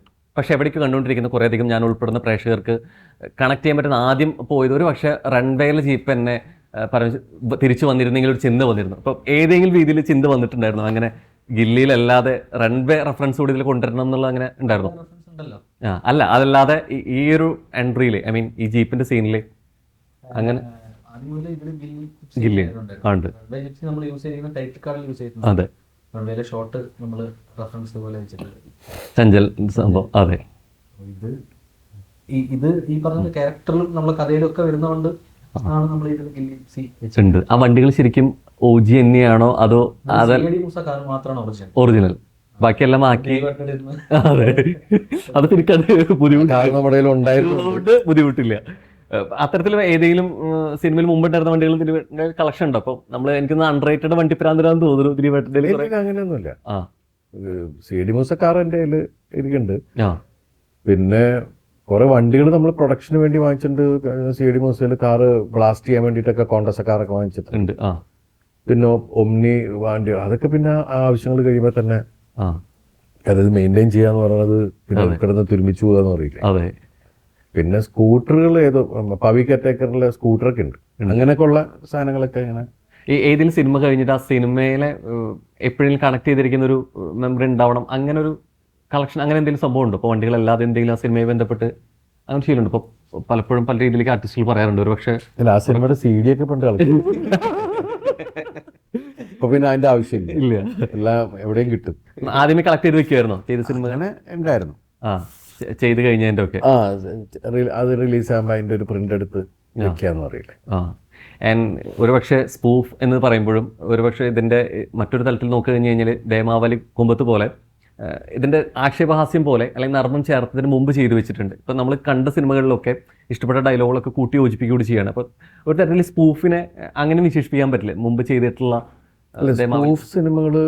ശരിക്കും പറഞ്ഞിട്ടുണ്ടെങ്കിൽ ഇപ്പൊ ലാസ്റ്റ് ഞാൻ ചെയ്ത എനിക്ക് തോന്നുന്നു കമാര സംഭവം അല്ലേ, അതെ, ഒരു സ്പൂഫ് ഒരു സ്പൂഫാണ്. ഇതുണ്ട് റിയൽ ആയിട്ടൊരു സാധനത്തിനെ വളച്ചൊടിക്കുന്ന രീതിയിൽ. അപ്പോൾ ഒരുപാട് സ്പൂഫ് സിനിമ വന്നപ്പോഴും പലപ്പോഴും ചില ആൾക്കാർക്ക് അത് ഗ്രഹിക്കാൻ പറ്റാത്ത ഒരു വിഷയമുണ്ട്. ഇതില് ഫുൾ എന്റർടൈനർ സാധനങ്ങളും പാട്ടും ബഹളവും അടിയും ഒക്കെ കൂടി വന്ന് ഒരു ബഹളം എന്ന് പറയില്ലേ, അതിനകത്താണ് ഈ പല പിന്നെ വെച്ചിട്ടുണ്ടെങ്കിൽ ഈ ടി വിയിൽ മാത്രം കണ്ടിട്ടുള്ള പുതിയ തലമുറ പലപ്പോഴും ടി വിയിൽ എപ്പോഴെങ്കിലൊക്കെ കണ്ടിട്ടുള്ള സാധനങ്ങൾ, പിന്നെ അവർ കാണാൻ ആഗ്രഹിച്ചിട്ടുള്ള സാധനങ്ങളൊക്കെ ഒരുമിച്ച് സ്ക്രീനിൽ കണ്ടപ്പോൾ ഉണ്ടായിരുന്ന ഒരു ആവേശമുണ്ട്. അത് കാരണം തിയേറ്ററിൽ കാണുമ്പോഴാണ് ഇതിന് ഒരുപാട് ആൾക്കാർ കൂടിയിരിക്കുമ്പോഴാണല്ലോ അങ്ങനെ പാട്ടൊക്കെ വരുമ്പോൾ ഇറങ്ങുകയല്ലേ അങ്ങോട്ട്, അതൊരു ആവേശത്തിൽ നടക്കുന്ന കാര്യം. പ്രത്യേകിച്ച് എനിക്ക് തോന്നുന്നു മിസ്റ്റർ ഭട്ട് കണ്ടു കഴിഞ്ഞാൽ രാഘവേണുവിനൊക്കെ ഈ രീതിയിലേക്ക് മാറ്റാൻ പറ്റും, അല്ലെങ്കിൽ ഒരു ആക്ഷൻ സീക്വൻസിന് ഇത്രത്തോളം ത്രില്ല് കൊണ്ടുവരാൻ പറ്റും എന്നുള്ളൊരു ചിന്ത അത് ശരിക്കും അതൊക്കെ ഇവരുടെ തന്നെയാണ്. എനിക്ക് നല്ല സംശയമുണ്ട്. കാരണം വെച്ചിട്ടുണ്ടെങ്കിൽ കാരണം നമ്മൾ ഏത് റിയാലിറ്റി ഷോയ്ക്ക് ചെല്ലുമ്പോൾ ഈ സാധനം എടുത്തിടുന്നുണ്ട് ഇത് വീണ്ടും വീണ്ടും ബോറടിപ്പിക്കുവോ, അപ്പൊ ഇവരുടെ ഒരു കോൺഫിഡൻസ് ഉണ്ടായിരുന്നു അതിനകത്ത്. ഇല്ല കേട്ടോ, അത് കറക്റ്റാണ്. കാരണം ഇവരുടെ മനസ്സ്, ഈ ജനറേഷന്റെ മനസ്സ് അവർക്ക് ആ ടേസ്റ്റ് കൂടുതലായിരിക്കും. അതെ. അപ്പൊ ഞാൻ അവരോട് പറഞ്ഞാൽ ഒരു പാട്ട് മാത്രമാക്കണ്ട, അങ്ങനെയാണെങ്കിൽ 2-3 പാട്ട്. കാരണം ഈ പുള്ളി ഇത് ഞെക്കിക്കൊണ്ടിരിക്കുകയാണ്, ഏത് പാട്ടിലേക്കും പോവാൻ DJ മാറ്റിക്കൊണ്ടിരിക്കുകയാണ്. പക്ഷെ അതിന്റെ ഗുണം ഭയങ്കരമായിട്ടുണ്ട്.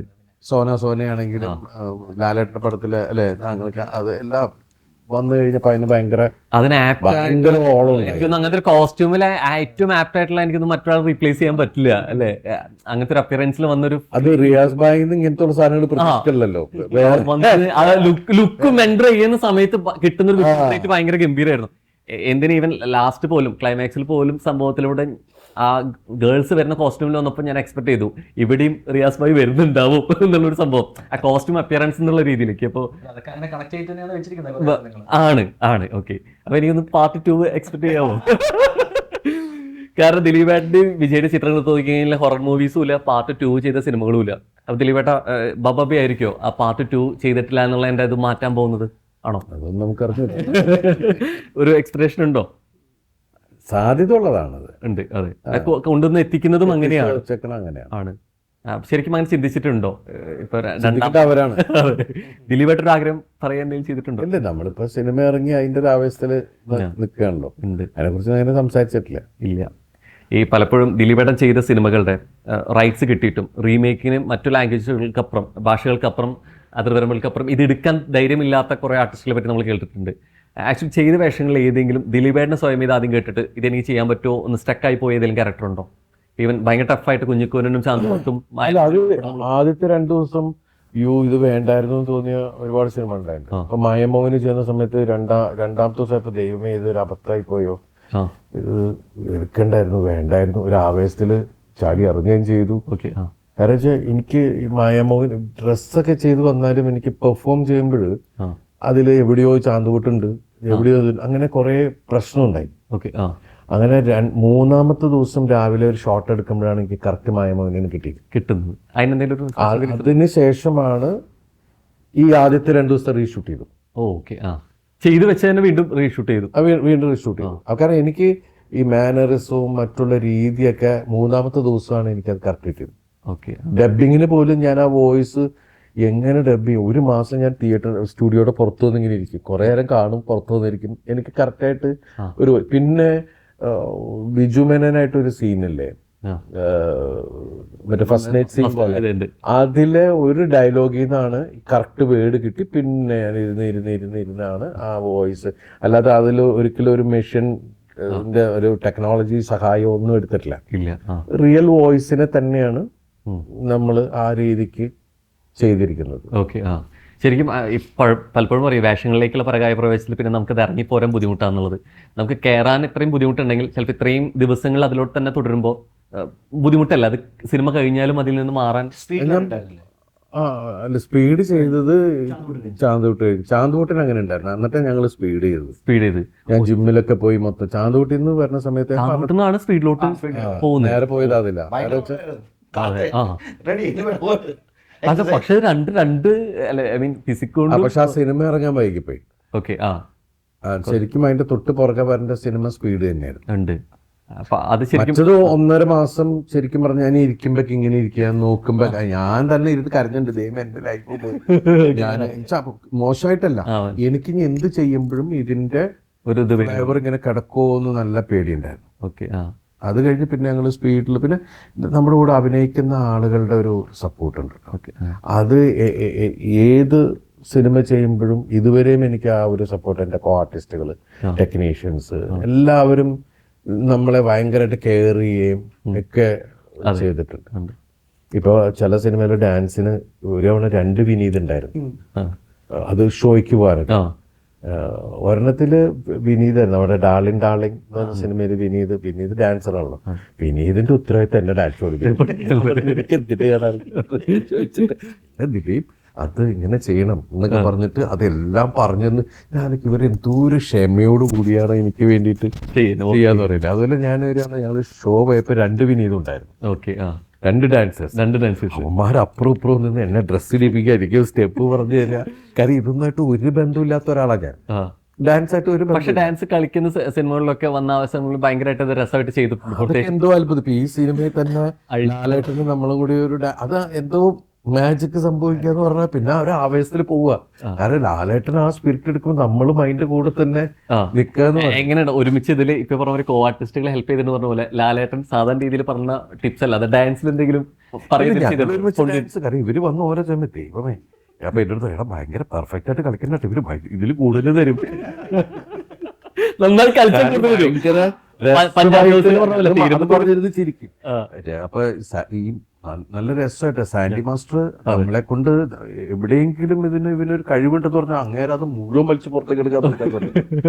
അപ്പൊ നമ്മൾ പക്ഷെ ഭയങ്കര രസമായിട്ട് അതൊക്കെ ചെയ്യാൻ പറ്റി. നമ്മളെ പാട്ട് കണ്ടപ്പോ നമുക്ക് ഭയങ്കര ഒരു ഫീൽ ഉണ്ടാവുക. അതെ, അത് ഇട്ട് വന്നു കഴിഞ്ഞിട്ട് വീണ്ടും ഇതിപ്പോ തിയേറ്ററിൽ അത് ഭയങ്കര ആവേശം, പിള്ളേരും എല്ലാം അതിന്റെ കൂടെ ഡാൻസ് ചെയ്യായിരുന്നു. ഐ മീൻ തിയേറ്ററിൽ സംഭവം വന്ന് പാട്ട് കഴിഞ്ഞാട്ടം വന്ന സമയത്ത് നിന്ന് ഡാൻസ് ചെയ്യാൻ. അപ്പൊ അത് നല്ല ടൈമിങ്ങിൽ ഒത്ത് കിട്ടുക എന്ന് പറയില്ല, അത് ദൈവാനുഗ്രഹിച്ച് രസമായിട്ട് കിട്ടി. ഇതില് ഒരു അപ്പിയറൻസിലെ ഇപ്പൊ ലാലേട്ടനാണെങ്കിലും ട്രിം ചെയ്ത് ദിലീപന്റെ ആണെങ്കിലും ഒരു മീശയാണെങ്കിലും ഒരു ഹെയറിലാണെങ്കിലും ഒരു ഫിസിക്കൽ അപ്പിയറൻസിൽ ഒരു സിമിലാരിറ്റി കൊണ്ടുവരുന്നുണ്ട്. ഇത് ബോധപൂർവമായിട്ടുള്ള ശ്രമമായിരുന്നു ശരിക്കും. അങ്ങനെ ഉണ്ട്. രണ്ടുപേരുടെയും കുറച്ച് മുന്നേ കണ്ട രീതിയിലുള്ള ലുക്ക് എന്നുള്ളതിൽ തന്നെയായിരുന്നു ഐഡിയ. ദിലീപേട്ടനാണെങ്കിൽ കുറച്ച് മുടി വെച്ചിട്ടുള്ള രീതി കുറെ കാലമായിട്ട് കണ്ടിട്ടുണ്ടോ? അതെ, അതൊരു ഐഡിയ. ലാലേട്ടനാണെങ്കിലും അങ്ങനെ തന്നെ കൊണ്ടുവരിക എന്നുള്ള സംഭവമുണ്ട്. ഈ ഒരുമിച്ച് എല്ലാ ആർട്ടിസ്റ്റുകളും സിനിമയിൽ കൊണ്ടുവരുന്നതിന്റെ സന്തോഷമുണ്ട്. പക്ഷെ അത് മാറ്റി നിർത്തുന്ന സമയത്ത് ഇത് ഡയറക്ഷൻ കുറച്ചുകൂടി പണിപ്പെടില്ലേ ശരിക്കും എല്ലാവരും ഒരുമിച്ച് വരുന്ന സമയത്ത്?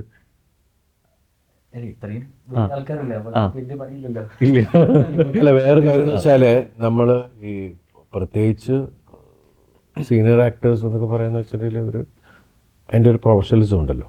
ഒബേ ദ ക്യാപ്റ്റൻ എന്ന് പറയുന്ന സാധനം. ഡയറക്ടറുടെ പോസ്റ്റിൽ നിൽക്കുന്ന ആൾ കോൺഫിഡന്റ് ആയിട്ടൊരു കാര്യം നമ്മളത് ചെയ്യാൻ ബാധ്യസ്ഥരാണ്. അത് ഒരു ഇന്റർവ്യൂവിൽ വിനീതേട്ടൻ പറയുന്നുണ്ട്, ബബ്ബമേനെ കുറിച്ച് എന്തെങ്കിലും പറയാമെന്ന് ചോദിച്ചപ്പോൾ ഡയറക്ടർ പറഞ്ഞിട്ടില്ല. അപ്പം അസിസ്റ്റന്റ് അല്ലേ, അസിസ്റ്റന്റ് ആയിക്കോട്ടെ, ഈ പടത്തിൽ ഡയറക്ടറാണ്, ഞാൻ ആളുടെ കീഴിലാണ് വർക്ക് ചെയ്യുന്നതെന്ന് പറയുന്ന ഒരു മനോഹരമായിട്ടുള്ള വരി ഉണ്ടായിരുന്നു. അപ്പോൾ ക്യാപ്റ്റൻ ഓഫ് ഷിപ്പ് എന്ന് പറഞ്ഞ ഒരു ഫൈനൽ ഡിസിഷൻ അതങ്ങനെയാണത്. നമ്മൾ പഠിച്ചിട്ടുള്ളത്, നമ്മൾ ശീലിച്ചിട്ടുള്ളത് അങ്ങനെയാണ്. ഇപ്പൊ ഞാൻ സിനിമയിൽ വരുമ്പോൾ ഞാൻ ശരിക്കും എൻ്റെ സീനിയേഴ്സ് എന്താണ് ചെയ്യുന്നതെന്ന് ഞാൻ ക്യാമറയുടെ പിന്നിൽ നിന്ന് കണ്ടാണ് ഞാൻ അഭിനയം പഠിച്ചിട്ടുള്ളത്. അവരെന്താ ചെയ്യണം, അവരെ എങ്ങനെ ഇതിനൊക്കെ ഡീൽ ചെയ്യണേ എന്നുള്ളത് നമ്മൾ കണ്ടിട്ടുള്ളത്. അപ്പോൾ പിന്നെ ഇപ്പോന്ന് വെച്ചിട്ടുണ്ടെങ്കിൽ എല്ലാവരും ആക്ടേഴ്സാണ്, എല്ലാവരും ക്യാമറമാൻ, എല്ലാവരും എഡിറ്റേഴ്സാണ്. ടെക്നിക്കൽ സൈഡ് നോളജ് ഭയങ്കരമായിട്ട് ആരും മണ്ടന്മാരല്ല എന്ന് പറയുന്ന ഒരു സാധനം ഉണ്ടല്ലോ. എല്ലാവർക്കും എന്തിനെക്കുറിച്ചും അതിന്റെ നല്ല വിവരവും നല്ല ബോധവും ടൈമിങ് സെൻസ്.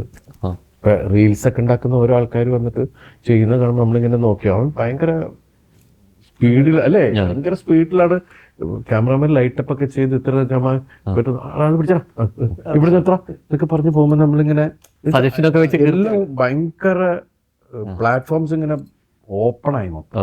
മറ്റതൊരു ക്യാമറ കൈ കിട്ടുക എന്ന് പറഞ്ഞിട്ടുണ്ടെങ്കിൽ നമുക്ക് മൂവി ക്യാമറ കിട്ടുക എന്ന് പറഞ്ഞാൽ വീഡിയോ ചെയ്യാനുള്ള വളരെ അപൂർവമല്ലേ അങ്ങനെയൊക്കെ കിട്ടുക. ഇതിപ്പോ എല്ലാവരുടെ കയ്യിലുണ്ടല്ലോ. എല്ലാവരും നമ്മൾ ചില റീൽസ് ഒക്കെ കാണുമ്പോൾ ചില ആൾക്കാരുടെ അല്ലേ എന്ത് രസമായിട്ടൊക്കെ ചെയ്യുന്നത്. ചില പെൺകുട്ടികളൊക്കെ നമ്മൾ എൻ്റെ ദൈവമേ ഇവരെങ്ങനെ ഇത്ര എക്സ്പ്രഷൻസ് ഇടാൻ പറ്റണേന്നൊക്കെ നമ്മൾ അത്ഭുതപ്പെട്ടു പോകും. ശരിയാ, കോണ്ടന്റിലൂടെ വന്ന ഒരാളൂടെ ഇവിടെ ഉണ്ട്. ഷമീനൊക്കെ ഭയങ്കരമായിട്ട് എനിക്ക് ഭയങ്കര ഇഷ്ടമുള്ള ഒരാളാണ്. പെർഫോം ചെയ്യുന്ന ഗംഭീരമായിട്ട് പെർഫോം ചെയ്യുന്ന ആൾക്കാരെ ഞാൻ ഏത് സിനിമ കണ്ടാലും ഞാൻ പലരെയും വിളിച്ചിട്ട് എനിക്ക് പരിചയമില്ലാത്ത ആൾക്കാരോടാണ് നമ്പർ തപ്പിയെടുത്തിട്ട് ഞാൻ വിളിച്ച് സംസാരിക്കാറുണ്ട്. ഈ സംവിധാനത്തിന്റെ കേസ് പറഞ്ഞപ്പോഴാണ്, സംവിധായകന്റെ കുപ്പായായിരുന്നു ആദ്യം. ആക്ടറായിട്ട് കുറേ അധികം വേഷപ്പകർച്ച കണ്ടു. ഇനി ഒരു സംവിധായകന്റെ കുപ്പായം അണിയാനുള്ളൊരു ചിന്തയിലോട്ട് വന്നു തിരികെ. വരുമോ? വരും. തീരുമാനമൊന്നുമില്ല, എല്ലാം സംഭവിക്കുക തന്നെ ഉണ്ട്. അങ്ങനെ മനസ്സിലൊരു ത്രെഡ് ഉണ്ടോ? ഐ മീൻ, ഞാൻ ആദ്യം സംവിധാനം ചെയ്യണമെങ്കിൽ ഇത്തരത്തിലൊരു ചിത്രമായിരിക്കണം എന്നുള്ളൊരു തോട്ട്? ഞാനെന്താണെങ്കിലും ഞാൻ എന്റർടൈൻമെന്റ് സിനിമയുടെ ഒരാളാണ്. അതുകൊണ്ട് അങ്ങനെയൊക്കെ ഉള്ളൊരു സിനിമയായിരിക്കും ഞാൻ ചെയ്യുകയാണെങ്കിൽ മീൻസ് ഞാൻ ആഗ്രഹിക്കുന്നത്. ശരിക്കും വന്ന ഇത് ഒഴിച്ച് നിർത്തി കഴിഞ്ഞാൽ ബാക്കി ഇപ്പോൾ ആക്ടറാണെങ്കിലും പ്രൊഡ്യൂസറായി ഡിസ്ട്രിബ്യൂട്ടറായി അപ്പോൾ സിനിമയുടെ സമസ്ത മേഖലകളിലൊക്കെ കൈവച്ചിട്ടുണ്ട്. സാന്നിധ്യം അറിയിച്ച മേഖലകളിലൊക്കെ തൻ്റെതായിട്ടുള്ള കൈമുദ്രകൾ പതിച്ചിട്ടുണ്ട്. അപ്പോൾ എനിക്കൊന്ന് ഇത് മാത്രം ബാക്കി നിൽക്കുകയാണ്, വന്നതുമാണ് അതിലാണ്. ഇപ്പം തോന്നിയിട്ടുണ്ട് ഒരു കംപ്ലീറ്റ് സംഭവം ഫീൽ എനിക്ക് ഡയറക്ടറായിട്ട് കൂടെ കിട്ടണം എന്നുള്ളൊരു തോട്ട്. ഞാൻ അങ്ങനെ ഒന്നും ഒരു പ്ലാനിങ് ഇല്ലാണ്ട് പോകുന്ന ഒരാളാണ്. പോകുന്നു, അതിനെ നമ്മൾ ദൈവമേത് വിളിച്ച് പോകുന്നു.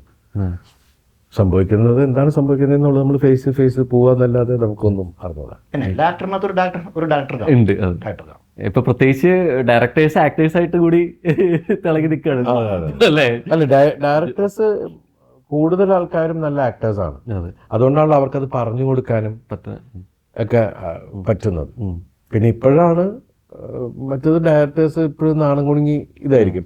പിന്നെ ഇപ്പൊ വെച്ചിട്ടുണ്ടെങ്കിൽ മീൻസ് ആ ഒരു സെറ്റപ്പിലാണ്, അവരുടെ ഫ്രണ്ട്സിന്റെ സെറ്റപ്പിലാണ് ഓരോ റൈറ്റേഴ്സും ഡയറക്ടേഴ്സും ഒക്കെ ആക്ടേഴ്സായി മാറുന്നത്.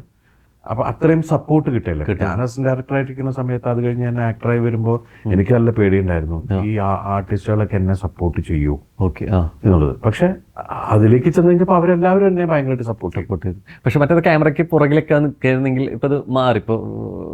ഇപ്പൊ ബേസിലിന്റെ കാര്യം ഇതിൽ പറഞ്ഞു, ബേസിൽ ആക്ടറായിട്ട് നിൽക്കുന്നു ജോണി ആൻഡ് ചേട്ടനാണെന്നുണ്ടെങ്കിൽ ലാൽജോ സാറാണെന്നുണ്ടെങ്കിൽ അപ്പോൾ കുറേ ഡയറക്ടേഴ്സ് ആൻഡ് ആക്ടേഴ്സ് ആയിട്ട് കൂടി ഒരു സാന്നിധ്യമായിട്ട് നിൽക്കുന്നുണ്ട്. അപ്പോൾ ഒപ്പം തന്നെ പറയുന്ന ഒരു കാര്യം കൂടി ഉണ്ട് ബേസിൽ. ഇപ്പൊ ഞാൻ ഒരു ആക്ടറിൻ്റെ ഡേറ്റിന് വേണ്ടി കാത്തു നിൽക്കുന്നതിനേക്കാൾ നല്ല തന്നെ ഒരു ആക്ടറായിട്ട് പെർഫോം ചെയ്യുന്നില്ലെന്നുള്ളവർ പറയുന്നു. അപ്പോൾ അത് ശരിക്കൊരു ശ്രമകരമാണോ? സംവിധായക ആണോ ശരിക്കും ഒരു ആക്ടറിൻ്റെ ഡേറ്റ് കിട്ട് നിൽക്കുക, അല്ലെങ്കിൽ നമ്മൾക്ക് ഉദ്ദേശിച്ചൊരു കോൺസെപ്റ്റ് അത് കൺവിൻസ് ചെയ്തെടുക്കുക?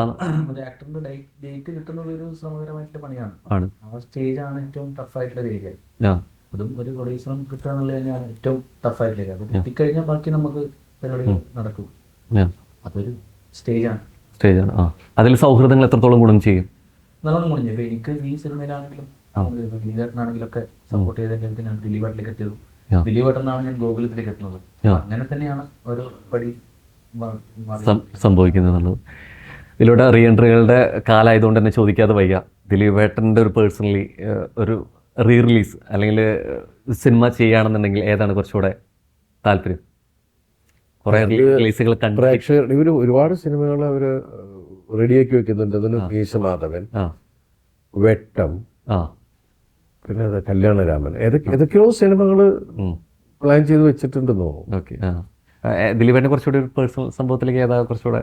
ഞാൻ പുതിയ സിനിമകളാണ് റീ റിലീസ് അല്ല, പുതിയ ന്യൂ റിലീസുകളാണ് കുറച്ചുകൂടെ താല്പര്യമുള്ളത്. റിയാസ്ക, ഇപ്പൊ പ്രത്യേകിച്ച് നേരത്തെ ബാലാൻ്റെ കേസ് പറഞ്ഞപ്പോൾ തന്നെ പറയുന്നൊരു കാര്യമുണ്ട്. ഇപ്പൊ അന്ന് കണ്ട പ്രേക്ഷകർ ഭയങ്കര സ്റ്റൈലിഷ് വില്ലൻ വന്നിരിക്കുന്നു എന്നുള്ള രീതിയിലേക്കാണ് ബാലേട്ടനെ കണ്ടു കഴിഞ്ഞിട്ട് പറഞ്ഞൊരു മൗത്ത് പബ്ലിസിറ്റി ഉണ്ടായിരുന്നു. എന്താ ബാലേട്ടൻ ചോദിക്കുന്ന ലുക്കിലാണെങ്കിലും ഒരു വോയിസ് മോഡുലേഷനിലാണെങ്കിലും ഒക്കെ എന്നുള്ളത്. അപ്പം അത്ര പരിചിതമല്ലാത്തൊരു വില്ലനിസം ഉണ്ടായിരുന്നു അതിൽ നിന്നുള്ളത്. പിന്നീട് അവിടെ അങ്ങോട്ട് കണ്ടു ദുബായ് ജോസായിട്ട് വന്നിട്ടാണെങ്കിലും ബാക്കിയുള്ള ക്യാരക്ടറുകളാണെങ്കിലും ഇപ്പോൾ ഈവൻ സ്പീഡിലാണെങ്കിൽ പോലും കിടലും ക്യാരക്ടർ ചെയ്തപ്പോൾ ഈ മാറ്റങ്ങൾ ഈ ഷെയ്ഡ്സ് കൃത്യമായിട്ട് വില്ലനിസത്തിലും കാണിച്ചിട്ടുണ്ട് എന്നുള്ളതാണ്. ഇപ്പോൾ കുറെ കൂടി എന്താണ് താല്പര്യം ശരിക്കും മനസ്സിൽ കണ്ട തന്നെയായിരുന്നു ശരിക്കും പോയിട്ടുണ്ടായിരുന്നു ചെയ്യുന്നത്? ആക്ടർ, ഞാൻ ആക്ടർ എല്ലാ ക്യാരക്ടറും ചെയ്യണമെന്നാണ് ആഗ്രഹം. ഒന്നിലും നിൽക്കില്ല, അത് പലരും ചെയ്യും.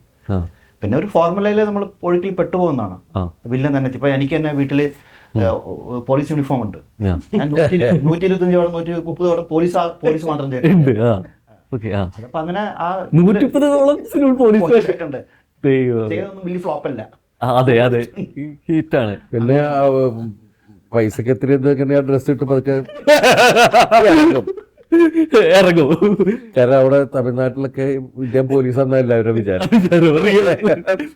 நீங்க அந்த போலீஸ் அந்த படத்துல தான் சார். ஆமா സാർ അതെ വിജയ് ബ്രദർ പോലീസ് അപ്പൊ ശരിക്കും ഒരു പോലീസ് വേഷം ചെയ്ത് കഴിഞ്ഞിട്ട് അടുത്തൊരു സിനിമയിലോട്ട് പോകുന്ന സമയത്താണെങ്കിലും നമുക്ക് എന്തെങ്കിലും നമ്മുടെ ജസ്റ്റേഴ്സോ എന്തെങ്കിലും മാറ്റം വരുത്തണമെന്ന് ബോധപൂർവ്വ ശ്രമം വരും, അതല്ലെങ്കിൽ നേരത്തെ പറഞ്ഞ അത് സ്ക്രിപ്റ്റിൽ അങ്ങനെ വേണം. പിന്നെ അതിൽ ഡയറക്ടറിന്റെ ഇൻവോൾവ്മെന്റ് കാണും. പിന്നെ നമ്മൾ ആ ഡയലോഗ് പറയുമ്പോൾ ഇതിൽ എന്തെങ്കിലും മാറ്റി ചെയ്യാൻ നമ്മൾ നോക്കും. അതിലെല്ലാം കൂടെ ചേർന്ന് വരണം. നമ്മൾ അഭിനയിക്കുന്ന സിനിമയിൽ ഇപ്പൊ റിയാസ് ഭായി ഒരുപാട് വലിയ വേഷങ്ങൾ ചെയ്യുന്നവരാണ് പല ലാംഗ്വേജിൽ.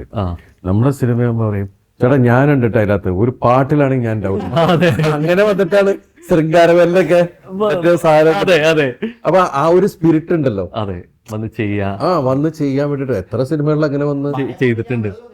അതെ വെറുതെ ഒന്ന് ക്യാരവനിൽ ഇരുന്ന് എന്താ ചെയ്യണം. ഇപ്പൊ നോക്കുകയാണെന്നുണ്ടെങ്കിൽ ഇപ്പൊ അതല്ലാതെ കൊച്ചിരാജാവ്, സ്പീഡ് പോലെ കുറെ സിനിമകൾ ശരിക്കും ഏറ്റവും കൂടുതൽ എൻജോയ് ചെയ്തിട്ടുള്ള അല്ലെങ്കിൽ ഒരു ദിലീപേട്ടൻ്റെ ആക്ടിൽ ഏറ്റവും ആസ്വദിച്ചിട്ടുള്ള സിനിമ ചോദിക്കുകയാണെങ്കിൽ ഏതായിരിക്കും? ഓൾമോസ്റ്റ് എല്ലാ സിനിമയും അങ്ങനെയാണ്. എല്ലാം അങ്ങനെ. വളരെ പ്രമേശത്തിന് മെയിൻ വില്ലനെ കൊണ്ടുവന്നിട്ട് നമ്മള് ഇതിനകത്ത് കൊണ്ടുവന്നിട്ട് അതെ ചഞ്ചൽ എന്ന് പറഞ്ഞ വണ്ടിയിലേക്ക് അതിന് കൊടൂരം വില്ലനാണ് കൊടുത്തിട്ട് ഷെയ്ഡ് മാറ്റി ചെയ്യുന്നത്. അപ്പൊ എനിക്ക് തോന്നുന്നു അത്ര വില്ലന്മാർ മലയാളത്തിലെ ഫണ്ണിലോട്ട് മാറ്റികൾ നമ്മൾ കണ്ടിട്ടുണ്ട്. അല്ല അതൊരു ഫ്രണ്ട്ഷിപ്പ്, സിനിമയോടുള്ള ഇഷ്ടം, അതൊക്കെയാണ്. ചിലപ്പോ പറയാം അയ്യോ ഞാൻ അതിന് നിൽക്കില്ല, എന്റെ ഇമേജ് എന്നൊക്കെ പറഞ്ഞ് ചില ആൾക്കാർ അങ്ങനെയൊന്നും ചിന്തിക്കില്ല. നമ്മൾ അതിന്റെ പാർട്ടാവാ, അടിച്ചു പൊളിക്കുക. ഒരു ഫോൺ കോൾ ഓക്കെ പറഞ്ഞു, അഡ്വാൻസ് വാങ്ങി റെഡി എന്ന് പറയും, അടിച്ചു കയറി വാ എന്ന് പറഞ്ഞ പോലെ അല്ലേ കൃത്യമായിട്ടൊക്കെ വന്നു എന്നുള്ളതാണ്. ആൻഡ് ബബബ ഈ സിനിമ കഴിഞ്ഞു ഇത്രയും വിജയത്തിൽ പോയിക്കൊണ്ടിരിക്കുകയാണ്. വർഷങ്ങൾക്ക് ഇപ്പുറം ഈ സിനിമ എങ്ങനെ ഓർക്കണം എന്നാണ് ആഗ്രഹിക്കുന്നത്? അല്ല ഇതൊരു 100% എന്റർടൈനർ തന്നെ, മാൻ ഫിലിം. അത് പറഞ്ഞ പോലെ തന്നെ നോ ലോജിക്. ഇത് തിയേറ്ററിൽ നമ്മൾ എന്തിനു പോയിരിക്കുന്നു ആ 2.5 മണിക്കൂർ എൻജോയ് ചെയ്ത് വളരെ ഹാപ്പി ആയിട്ട് വരാം. ഞാൻ ചോദിക്കട്ടെ, ഒരു ഏകദേശം ഒരു 10 വർഷത്തിനിടയിൽ ഇതുപോലത്തെ തിയേറ്ററിൽ ഭയങ്കര ഓളവും ബഹളവും ഉണ്ടാക്കിയ സിനിമകളിൽ ഏറ്റവും എടുത്തു പറയേണ്ട ഒരു സിനിമ തന്നെയല്ലേ? അതെ അതെ അതെ. കാരണം ഒരുപാട് ആൾക്കാർ എൻ്റെ അടുത്ത് പറഞ്ഞു എത്ര നാളെന്നറിയാം തിയേറ്ററിൽ ഒരു ആരവം കാരണം ജനം പാർട്ടാവുകയാണ്. മറ്റത് ജനം നോക്കിയിരിക്കുകയാണ്, സ്ക്രീൻ ആസ്വദിക്കുന്നുണ്ടായിരിക്കും, അതിനപ്പുറത്തേക്ക് കണ്ടുകൊണ്ടിരിക്കുന്നു, ആസ്വദിക്കുന്നു. പക്ഷെ ഇവൻ ഇറങ്ങി അതിന്റെ പാർട്ടാവുകയാണ് സിനിമയോടൊപ്പം. അത് കിട്ടിയത് ഈ സിനിമയ്ക്ക് തന്നെ ഉണ്ട് തീർച്ചയായിട്ടും. അപ്പൊ ആ ഭാഗ്യം എനിക്ക് തോന്നുന്നു എടുത്തു പറയേണ്ട ഒന്ന് തന്നെയാണ്. കാരണം ഇപ്പോഴും നമ്മൾ ആസ്വദിച്ച് അല്ലെങ്കിൽ റിപ്പീറ്റ് വാല്യുള്ള സിനിമകളാണെന്ന് പറയുമ്പോഴും ഒപ്പം തന്നെ തിയേറ്ററിൽ നിന്നൊരു ഓളം ഉണ്ടാക്കുക, ആരവം ഉണ്ടാക്കുന്ന ഒരു വാക്കിന് അർത്ഥം ഉണ്ടാക്കിയിട്ടുള്ള സിനിമ കൂടിയാണ്. കിട്ടിയ ഹിറ്റ് സിനിമകളിലെല്ലാം ഈ പാർട്ടിസിപ്പേഷൻ ഉണ്ടായിട്ടുണ്ട്. 100-150 ദിവസമൊക്കെ ആൾക്കാർ പൊട്ടിച്ചിരിക്കുക, പാട്ടിൻ്റെ കൂടെ എൻജോയ് ചെയ്യുക എന്നൊക്കെ പറയുന്ന സാധനങ്ങളുണ്ടല്ലോ. അപ്പോൾ അത് ഒരിക്കൽ കൂടി നമ്മൾ നേരത്തെ പറഞ്ഞ പോലെ ജനപ്രിയ ചിത്രം അല്ലെങ്കിൽ ജനപ്രിയ ചിത്രങ്ങൾ എന്നുള്ള ജനപ്രിയ നായകൻ്റെ സ്വീകാര്യത ഒരിക്കൽ കൂടി കൂട്ടി ഉറപ്പിക്കുന്നു എന്നൊരു ചിത്രം കൂടിയായി ബബബ മാറിയിരിക്കുന്നു എന്നുള്ളൊരു സന്തോഷം കൂടിയുണ്ട്. അപ്പോൾ ഇതുപോലെ ത്രസിപ്പിക്കാനും രസിപ്പിക്കാനുള്ള ചിത്രങ്ങളുമായിട്ട് ഇനിയും ഞങ്ങളെ വിസ്മയിപ്പിക്കാൻ വേണ്ടി ഞങ്ങൾ കാത്തിരിക്കുകയാണ്. അപ്പോൾ അത്തരം ചിത്രങ്ങൾ ഇനിയും വരട്ടെ. And all the very best and thank you so much. Thanks a lot.